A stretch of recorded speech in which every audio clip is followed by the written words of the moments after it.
Hi guys! Welcome back to my YouTube channel. It's me, Fatima again for another vlog. For today's video, pag-uusapan natin ay how to unban my TikTok account. Wave!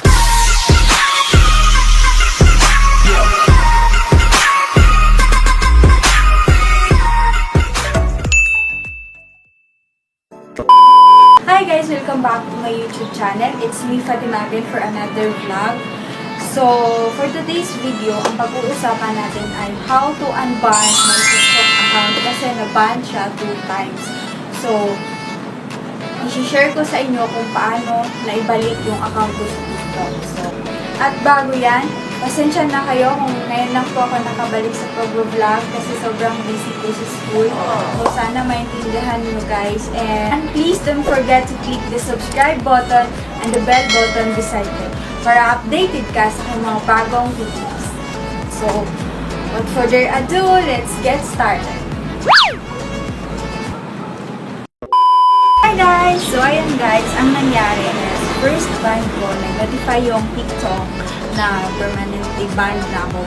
So, nagulat po ako and yun, nag-Gmail ko ako sa, nag-send ako ng message. Tapos, yung Gmail ko kasi is ilabit ko sa TikTok. So, parang connection sila.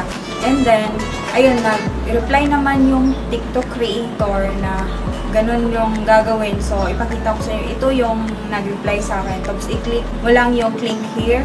Then, lumabas yung mga information na dapat mong fill upan. So, ayan guys.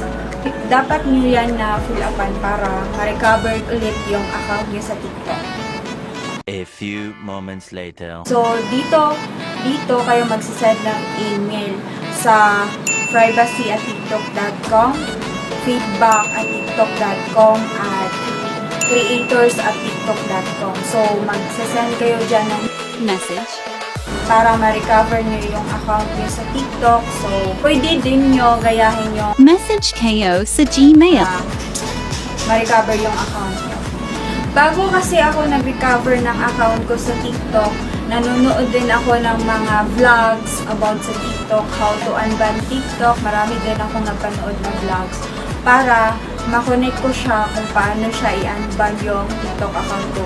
So, sobrang hirap kasi, 'di ba, marami